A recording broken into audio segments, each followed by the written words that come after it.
महंगाई को लेकर देश भर में कांग्रेस का हल्ला बोल। हिमाचल की राजधानी शिमला में भी महंगाई के खिलाफ उपायुक्त ऑफिस के बाहर कांग्रेस ने किया प्रदर्शन। केंद्र के खिलाफ जमकर की नारेबाजी। मंडी जिला में भी कांग्रेस पार्टी के कार्यकर्ताओं ने निकाली रोष रैली। सिराज में कंधों पर सिलेंडर उठाकर कांग्रेस ने किया महंगाई का विरोध। केंद्र और प्रदेश सरकार के खिलाफ जमकर की नारेबाजी। सोलन के चंबा घाट में दर्दनाक सड़क हादसा आया पेश। ओवरटेक कर रही एचआरटीसी वॉल्वो बस से स्कूटी सवार की हुई टक्कर। स्कूटी सवार की मौके पर मौत। मामला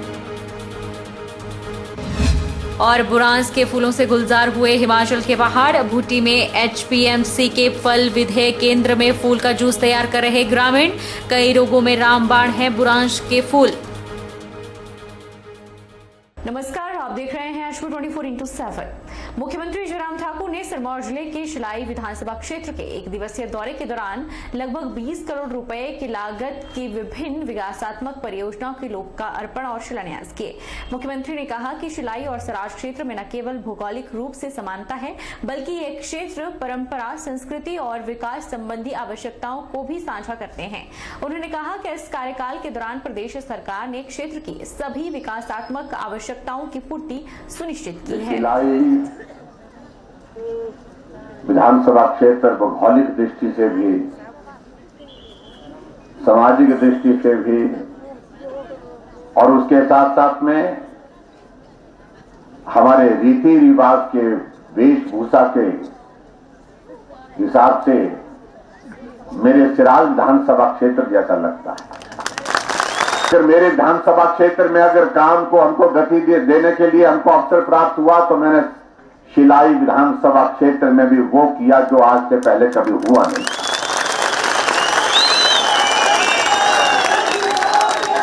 सबके आशीर्वाद से हिमाचल प्रदेश में भारतीय जनता पार्टी की हमारी सरकार का 4.25 साल का कार्यकाल पूरा हुआ। जनमंच की शुरुआत की, लोगों की समस्याओं का समाधान गांव में हो, वहीं पर बैठ करके गांव में अधिकारी पहुंचे, मंत्री पहुंचे, मौके पर समस्या का समाधान हो। हमने 1100 मुख्यमंत्री सेवा संकल्प योजना की शुरुआत की। घर बैठे मोबाइल से आप 1100 पर फोन करके अपनी शिकायत का जिक्र कर सकते हैं, आपकी समस्या का समाधान, उसका रास्ता निकला है। महंगाई को लेकर देश भर में कांग्रेस ने केंद्र और प्रदेश की भाजपा सरकारों के खिलाफ धरना प्रदर्शन किया। राजधानी शिमला में भी उपायुक्त कार्यालय के बाहर कांग्रेस ने धरना प्रदर्शन किया और केंद्र और प्रदेश की भाजपा सरकार के खिलाफ जमकर नारेबाजी की।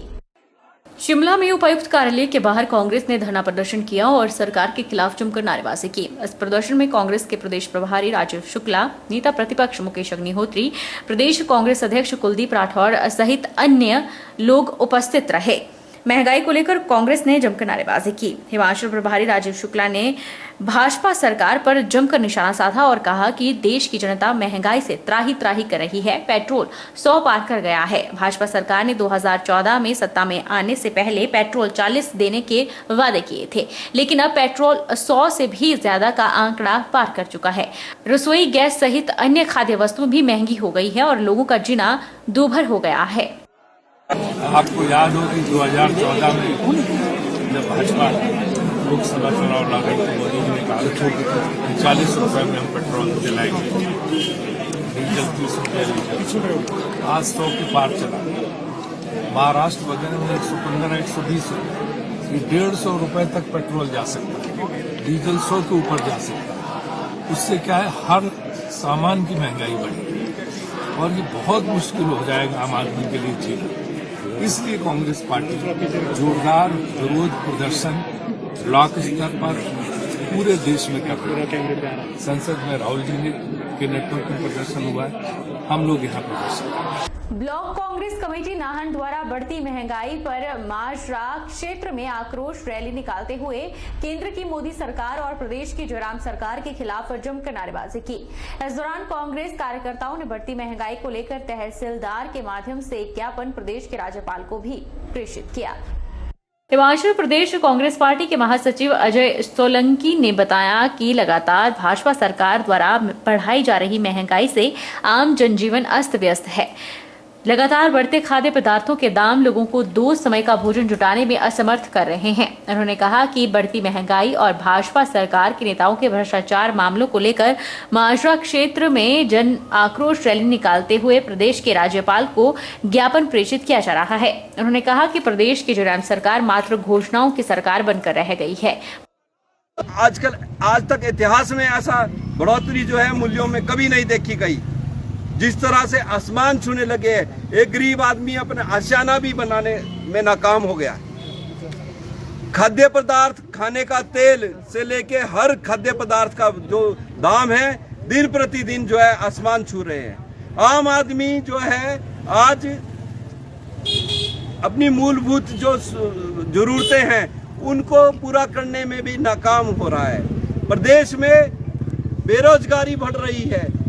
पढ़े लिखे युवाओं को रोजगार का कोई प्रावधान नहीं रखा गया है। उद्योगों में भी हमारे हिमाचलियों को कोई रोजगार नहीं दिया जा रहा है। बढ़ती महंगाई, पेट्रोल डीजल के बढ़ते दामों को लेकर कांग्रेस पार्टी ने आवाज बुलंद करते हुए केंद्र और प्रदेश सरकार के खिलाफ जमकर नारे लगाए।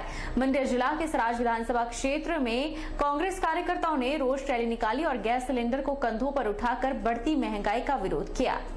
हिमाचल प्रदेश में कांग्रेस पार्टी के नेता और कार्यकर्ता आज सड़कों पर उतरे और विरोध के स्वर ऊंचे किए। देश में बढ़ती महंगाई, पेट्रोल, डीजल के बढ़ते दामों को लेकर कांग्रेस पार्टी ने आवाज बुलंद करते हुए केंद्र और प्रदेश सरकार के खिलाफ जमकर नारे लगाए। मंडी जिला के सराज में कांग्रेस पार्टी के कार्यकर्ताओं ने गैस सिलेंडर कंधों पर उठाकर शहर में रैली निकाली और भाजपा सरकार के खिलाफ जमकर नारेबाजी की। कार्यकर्ताओं का कहना है कि महंगाई आसमान छू रही है और आम जनता परेशान है। उन्होंने सरकार से महंगाई और पेट्रोल डीजल के बढ़ते दामों पर लगाम लगाने की मांग की। सोलन में विधायक कर्नल धनराम शांडिल ने ब्लॉक कांग्रेस कमेटी सोलन के साथ मिलकर एसडीएम सोलन अजय यादव के माध्यम से राष्ट्रपति को बढ़ती महंगाई को लेकर एक ज्ञापन सौंपा है। इस मौके पर विधायक ने कहा कि जब से केंद्र में मोदी सरकार आई है तब से महंगाई लगातार बढ़ती जा रही है। उन्होंने कहा कि बेरोजगारी की समस्या चरम सीमा पर है। सोलन में विधायक कर्नल धनीराम शांडिल ने कहा कि देश में लगातार महंगाई बढ़ रही है। गैस सिलेंडर के दाम 1000 रुपए तक पहुंच चुके हैं। वहीं खाद्य पदार्थों की कीमतें लगातार बढ़ती जा रही है। पेट्रोल डीजल के दाम में वृद्धि हो रही है। सरकार को खर्चे कम करके आय बढ़ाने के तरीकों के बारे में सोचना चाहिए। उन्होंने कहा कि महंगाई जहां लगातार बढ़ रही है वहीं अधिकारियों के लिए नई नई गाड़ियां ली जा रही है। शांडिल ने कहा कि हिमाचल में आम आदमी पार्टी के आने से कोई फर्क नहीं पड़ने वाला है।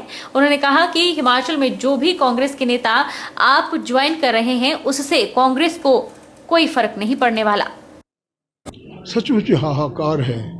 इतनी महंगाई, मैं आपको कुछ एक फिगर्स देना चाहता हूं जो आप टैली भी कर लें और उसे आप क्रॉस चेक भी कर सकते हैं। जो एज ऑन टुडे मैं समझता हूं कि 8 साल के कार्यकाल में मोदी सरकार ने जो कुछ किया है वो सचमुच में अगर वृद्धि हुई है तो कीमतों में हुई है। मैं तो ये भी कहूँगा दूसरे प्रकार का जो सामाजिक ताना बाना है उसमें भी कमी आई है। बलात्कार में बढ़ोतरी हुई है और दूसरे प्रकार के जो क्राइम रिलेटेड इश्यूज हैं उनमें भी वृद्धि हुई है। तो वो क्यों होता है? क्योंकि जब इतनी ज़्यादा कीमतें बढ़ जाती है, बेरोज़गारी चरम सीमा पर है और लोगों के पास काम नहीं है, मतलब बेरोज़गारी भी साथ साथ में है, महंगाई तो है। आज का जो हमारे यहाँ आने का उद्देश्य था, हमारे ब्लॉक कांग्रेस कमेटी सोलन ने जो ये ज्ञापन दिया है एसडीएम साहब को, इसका विशेष यही था कि हम महंगाई को, भारत को पूरी महंगाई मुक्त करना चाहते हैं। ये हमारी ऑल इंडिया कांग्रेस कमेटी का एक अभियान के रूप में पूरे देश में चला हुआ कार्यक्रम है। हिमाचल में कांग्रेस ने कर्मचारियों और अन्य वर्गों को लुभाने की घोषणाएं करनी शुरू कर दी है। कांग्रेस ने घोषणा की है कि अगर कांग्रेस सत्ता में आई तो पुरानी पेंशन बहाल की जाएगी, जबकि ठेकेदारी प्रथा को खत्म कर सीधी भर्ती की जाएगी और आउटसोर्स पर लगे सभी कर्मियों को नियमित किया जाएगा। कांग्रेस हिमाचल प्रभारी राजीव शुक्ला ने शिमला में कांग्रेस मुख्यालय राजीव भवन में पत्रकार वार्ता के दौरान कहा कि भाजपा सरकार ने कर्मचारियों का शोषण किया है। बीजेपी सरकार कर्मचारी विरोधी है। प्रदेश में कांग्रेस सरकार बनने पर ओपीएस बहाल की जाएगी, आउटसोर्स भर्ती को बंद कर सीधी भर्ती की जाएगी, आउटसोर्स पर सभी कर्मचारियों को नियमित किया जाएगा। वहीं उन्होंने घोषणा की है कि करुणामूलक आश्रितों को भी नौकरी दी जाएगी। भाजपा राज में लोग महंगाई से त्रस्त हैं, ये भी राजीव शुक्ला ने कहा। अंतर्राष्ट्रीय बाजार में कच्चे तेल की कीमतें कम हैं, बावजूद इसके पेट्रोल के दाम आसमान छू रहे हैं। जनता महंगाई का जवाब आगामी चुनावों में देगी और भाजपा को सत्ता से बाहर करेगी। हिमाचल प्रदेश में अगले 6 महीने के अंदर चुनाव होने वाले, विधानसभा चुनाव, और मैं ये देख रहा हूं कि वैसे तो समाज का हर वर्ग त्रस्त है, चाहे महिलाएं हो, चाहे युवा हो, चाहे छात्र हो, चाहे व्यापारी हो, चाहे छोटे छोटे दुकानदार हो, सब कोई महंगाई से त्रस्त है। कोई पेट्रोल डीजल से त्रस्त है, कोई सब्जियों के दामों से त्रस्त है, कोई दाल चावल आटा से त्रस्त है, किसान अलग त्रस्त है, सब त्रस्त है। लेकिन एक वर्ग यहां विशेष रूप से त्रस्त है और वो है सरकारी कर्मचारियों का वर्ग। सरकारी कर्मचारियों के तो ये सरकार पूरी तरह से खिलाफ है। भाजपा सरकार उनके बिल्कुल पीछे पड़ी है और सरकारी कर्मचारियों को हर तरह से प्रताड़ित किया जा रहा है। और जो हमारे रिटायर्ड सरकारी कर्मचारी हैं, उनके भी जितने लाभ थे, बेनिफिट थे, वो भी जो है भाजपा सरकार ने ही वापस ले लिए थे। तो आज एक महत्वपूर्ण घोषणा हम कांग्रेस पार्टी की तरफ से यहां करने वाले हैं कि यदि कांग्रेस की सरकार यहां पे आती है तो हम ओल्ड पेंशन स्कीम लागू करेंगे। खाद्य आपूर्ति मंत्री राजेंद्र गर्ग ने कहा कि प्रदेश सरकार की ओर से मुख्यमंत्री जयराम ठाकुर की अगुवाई में आम जन के हित में कई महत्वपूर्ण निर्णय लिया जा रहा है। प्रदेश सरकार द्वारा लोगों की सुविधा के हुए अब सस्ते राशन के डिपो में 5 किलो के LPG के छोटे सिलेंडर उपलब्ध करवाए जा रहे हैं, जहां से लोग इसे आसानी से खरीद सकते हैं और भरवा सकते हैं। बिलासपुर में पत्रकारों के साथ बातचीत करते हुए खाद्य आपूर्ति मंत्री राजेंद्र गर्ग ने गरीब कल्याण योजना को आगामी 6 महीने तक बढ़ाने के लिए प्रधानमंत्री का आभार जताते हुए कहा कि केंद्र सरकार ने कोरोना काल में गरीब परिवारों को मुफ्त राशन उपलब्ध करवाया, जिसमें एक व्यक्ति को 5 किलो राशन दिया गया। वहीं सरकार द्वारा लोगों को सस्ते राशन के डिपो के माध्यम से बाजार की अपेक्षा सरसों का तेल 141 रुपए प्रति लीटर की दर से उपलब्ध करवाया जा रहा है। दालें भी लोगों को बाजार से आधे दाम पर दी जा रही है। उन्होंने कहा कि विभाग द्वारा खाद्य वस्तुओं की गुणवत्ता पर भी ध्यान दिया जा रहा है। विशेषकर सरसों का तेल वो हमारे सस्ते डिपो के माध्यम से हम 141 रुपए प्रति लीटर के माध्यम से लोगों को उपलब्ध करा रहे हैं और एक बहुत बड़ी राहत, चाहे खाद्य तेलों की बात हो, चाहे अन्य जो 3 दालें विभाग के द्वारा दी जा रही हैं, उनमें भी जो मार्केट का रेट है दालों का, उसमें लगभग आधे रेट पर हम दालें जो हैं लोगों को मुहैया करा रहे हैं, ताकि जनता के ऊपर, प्रदेश की जनता के ऊपर महंगाई की मार ना पड़े। इसलिए हमारी सरकार इसके लगातार प्रयासरत है और साथ ही हम आदरणीय प्रधानमंत्री नरेंद्र मोदी जी का भी आभार व्यक्त करते हैं, जिन्होंने पूरे देश के अंदर 80 करोड़ लोगों को पुनः प्रधानमंत्री गरीब कल्याण अन्न योजना के तहत जो है वो 5 किलो राशन प्रति व्यक्ति मुफ्त में देने का की घोषणा की है। पिछले 2 साल भी दिया, 8-8 महीने, और अभी 6 महीने के लिए उसको और आगे बढ़ा दिया है। खेल मंत्री राकेश पठानिया ने कहा कि 10 करोड़ रुपए की लागत से निर्मित किए जा रहे इंडोर स्टेडियम को 3 मई को युवाओं को समर्पित कर दिया जाएगा, जबकि उस दिन सिंथेटिक ट्रैक का शिलान्यास भी किया जाएगा। यह जानकारी उन्होंने वीरवार को स्थानीय राजकीय आर्य महाविद्यालय में आयोजित वार्षिक पारितोषिक वितरण समारोह में बतौर मुख्य अतिथि शिरकत करते हुए थी। मुख्यमंत्री से नूरपुर की जन्माष्टमी को जो है स्टेट लेवल कार्यक्रम घोषित कराया और इस साल 2 साल मेरे कोरोना में खराब हो गए जब से मैंने घोषणा कराई है। इस साल अगर कोरोना नहीं हुआ तो मैं एक इंटरनेशनल लेवल का सांस्कृतिक कार्यक्रम जिसमें पूरे हिंदुस्तान से कलाकार आएंगे और मैक्सिमम कलाकार हम नूरपुर के बच्चे तैयार करेंगे, ताकि एक इंटरनेशनल लेवल का सांस्कृतिक कार्यक्रम नूरपुर महोत्सव के नाम से जन्माष्टमी वाले दिन हम लोग भी यहाँ नूरपुर मनाएंगे। मैं चाहूंगा उस भोलेनाथ की कृपा से अब हमारे पास एक इंटरनेशनल लेवल का स्टेडियम बन चुका है, तो बहुत जल्द हम एक हिमाचल यूनिवर्सिटी की गेम्स का कोई ना कोई इवेंट लेकर आएंगे 3 मई के बाद। और नूरपुर आर्य कॉलेज उसको होस्ट करेगा और अपने स्टेडियम में वो पूरा स्टेट लेवल का टूर्नामेंट यहाँ पे होगा, ताकि अब नूरपुर का नाम भी जो है वो वापस वहां पे आना चाहिए। इस नूरपुर के लुटे हुए नूर को वापस लाना, ये अब लड़ाई है और इस लड़ाई को हमने जीतना है, आगे बढ़ना है। आपके आशीर्वाद के साथ इसको जीतेंगे और नूरपुर का नूर लुटा कर वापस लाएंगे। रुकेंगे एक छोटे से ब्रेक के लिए।